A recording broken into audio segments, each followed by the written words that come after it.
Hello, I'm Stephan Schwartz, and it's my pleasure to welcome you to Schwartz Report. You know, I've been listening to the news recently, and two things have struck me really strongly. One is the revitalization, the re-emergence of racism. And the other is the struggle over gender equality. And it made me think. I could remember on the 28th of August, 1963, walking down Constitution Avenue towards the Lincoln Memorial with a black friend of mine that I knew from the civil rights movement named William Lee. And there were just hundreds, thousands of people walking down the street with us. And I looked over at one point and I saw two men whom I recognized as partners in the conservative Republican law firm that was the most predominant Republican law firm in Washington, D.C. And I turned to William and said, I think we've won. And he said, what makes you think that? And I said, look over there. You see those two guys? They come from this law firm, and their position has been against civil rights for years. And why would they be walking down toward Martin Luther King's speech unless they realize something has changed? And we listened to the speech. It has become one of the most famous speeches in American history. And we walked away from that speech and that enormous mob of people thinking we'd won.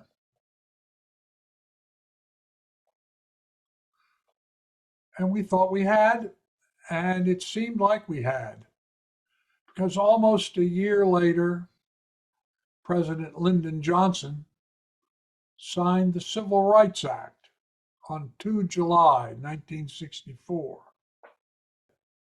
Really basically outlawed the kind of racism that we had seen, that I'd grown up with in Virginia.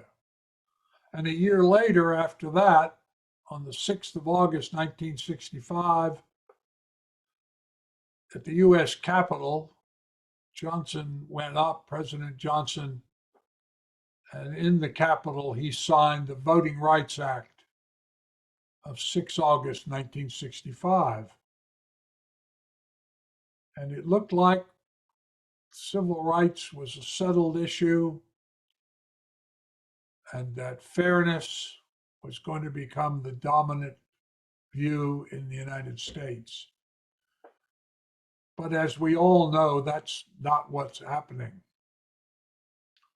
We have an enormous schism trend, which I've talked about in other podcasts.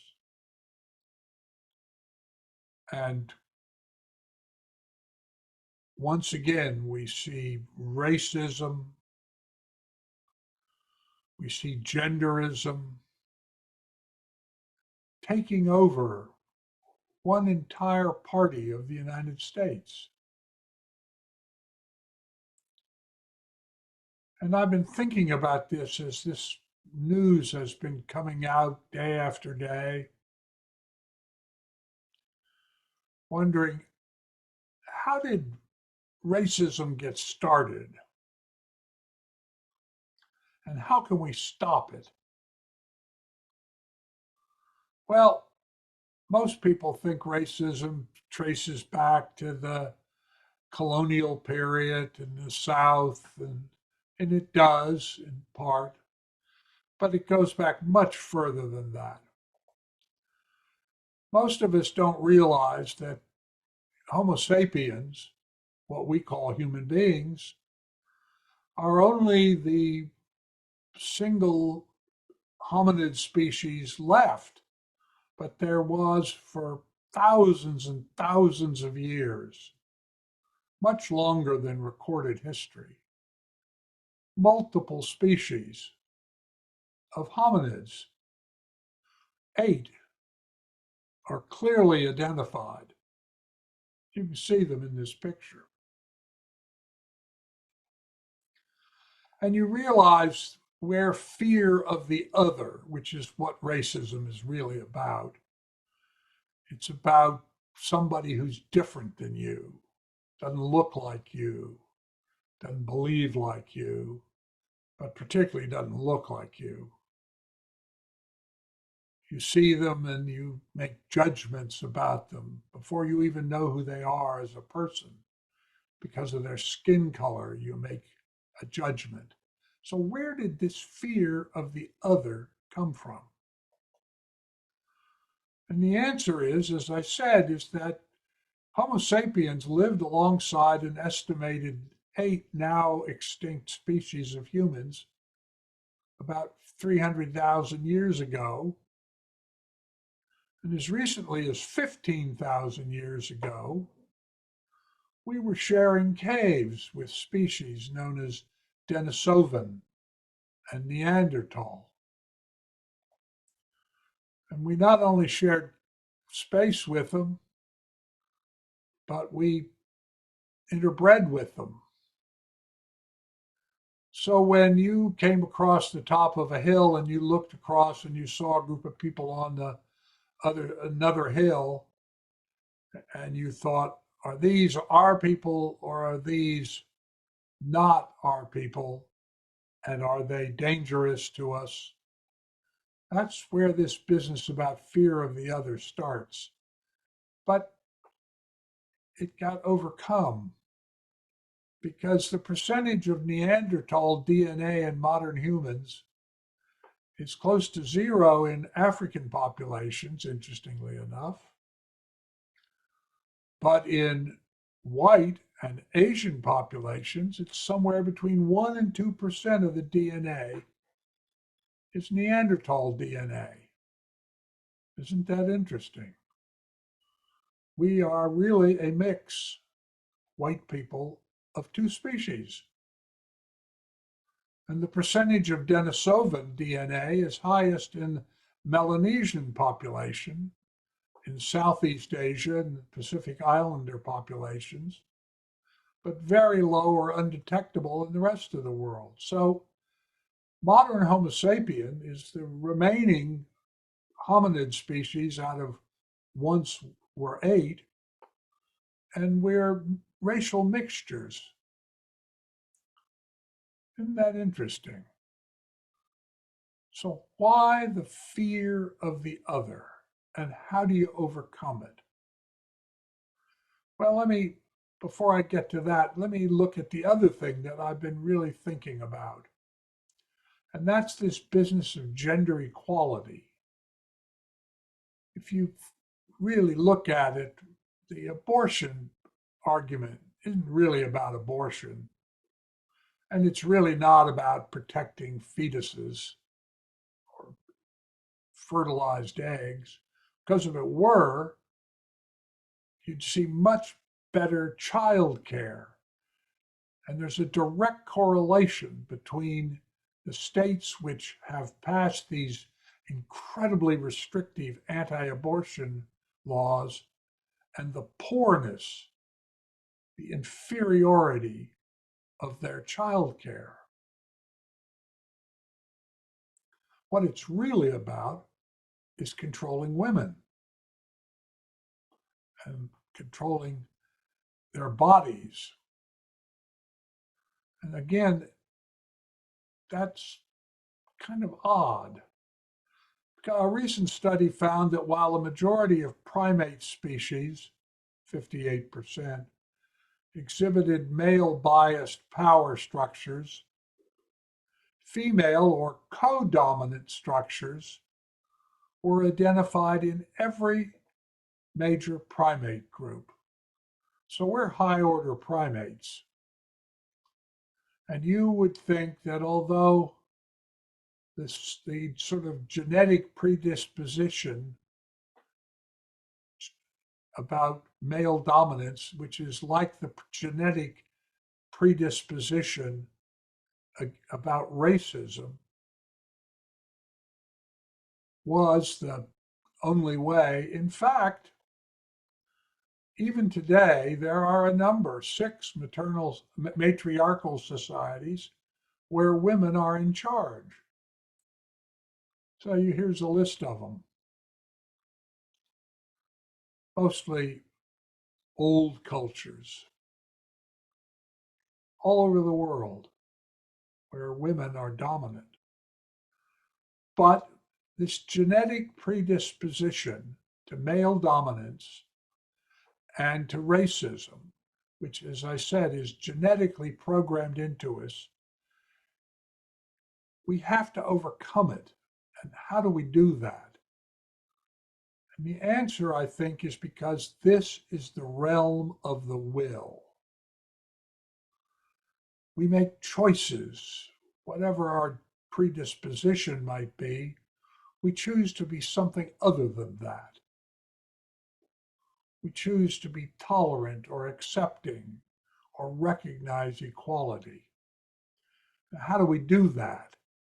Well, in order to answer that question, how the realm of the will works, I have to get into another part, and that is the fact that we have to really understand about consciousness. And to do that, let me start with a group of the men who created modern physics, because you'd think they, of all people, would be these terrific materialists, and consciousness wouldn't be an issue. Consciousness was just the brain and something physical. Well, Max Planck, who's the father of quantum mechanics, was interviewed in 1931. He didn't give a lot of interviews. And the reporter from the Observer newspaper in London came up to him and he agreed to answer questions. And the reporter asked him, "What have you learned? You and Einstein are the 2 most famous scientists in the world. What have you learned?" And what Planck said, I think, really surprised the reporter and certainly his editor. And it still surprises people to this day. He said, "I regard consciousness as fundamental. I regard matter as derivative from consciousness. We cannot get behind consciousness. Everything we talk about, everything we regard as existing, postulates consciousness." Now think about that. Consciousness is causal and fundamental and primary.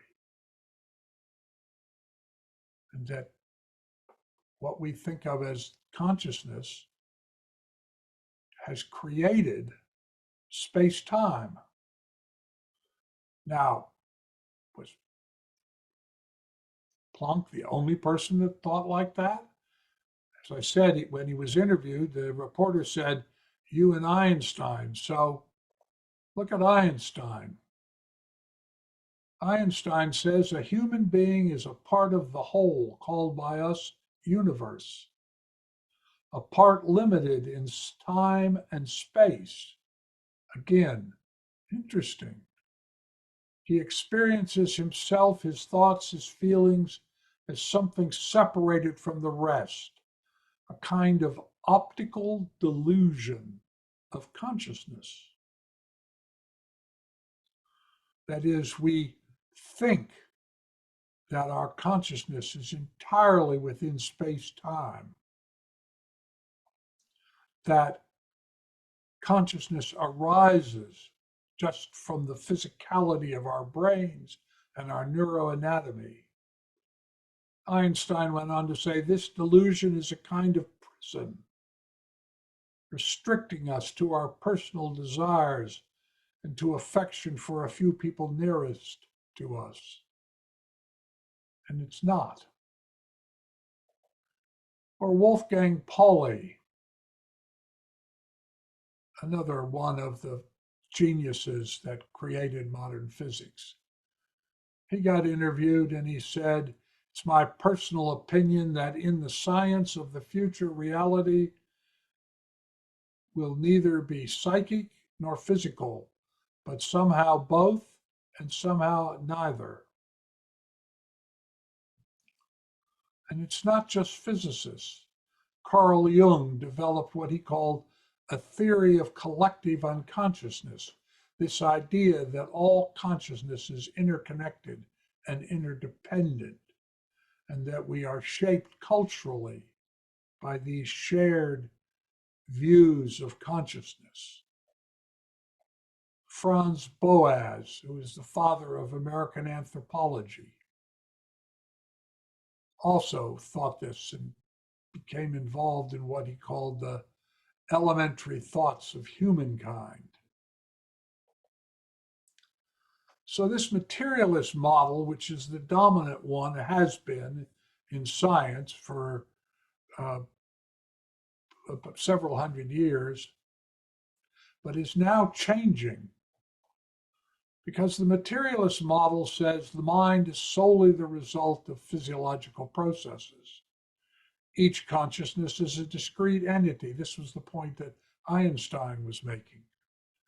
No communication is possible except through the defined physiological senses. Consciousness dwells entirely within space-time. That's the materialist view. And in that view, we're kind of trapped into our genetic predispositions, in our culturation. But the consciousness model, which is the one that is emerging, it's the one I've been doing consciousness research on for almost half a century now. It's one of the reasons, because I came to be convinced this was true, that I created what's called modern remote viewing. And in the consciousness model, only certain aspects of the mind are the result of physiological processes. Consciousness is causal, and physical reality is its manifestation, just as Planck said. And all consciousnesses, regardless of their physical manifestation, are part of a network of life, which they both inform and influence, and are informed and influenced by. And some aspects of consciousness are not limited by space-time. And you look at the millions of people now who, for instance, have had near-death experiences, who report surviving after their physical body, for the moment anyway, is dead. So consciousness is the key to this, and the realm of the will is how consciousness shapes and restructures our thinking. And as we go into the 21st century and we face climate change and all the other changes that are coming, we need to choose not to be racist, not to look at someone of another color and just because they are another color think, oh, well, that person's inferior, or that person's not as good as me, or whatever, or someone of a different religion. You need to begin to recognize the matrix of life, that all consciousness is interconnected and interdependent, and that the key to this is fostering well-being, and that genderism and racism don't foster well-being. Quite the opposite, they degrade it. And if we're going to live in a world we recognize and are feel comfortable with and feel safe in, we need to overcome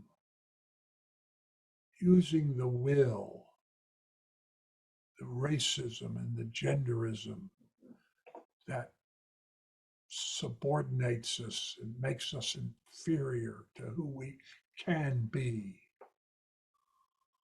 When we recognize the matrix of consciousness, that all life is interdependent and interconnected, we make different choices. We make different choices in agriculture. We make different choices in how we maintain our own property. We make choices about how we seek to have everybody get educated. All of those things. We foster well-being when we make choices that do that. And this is the realm of the will. And we have the power to do this. The question that I leave you with is, are you interested and willing to do that? Are you willing to become an agent of change, fostering well-being? I hope so, because that's the only happy future for our children and their children. It's a choice. Are you prepared to make it? I hope so. Join me in doing that. Thank you.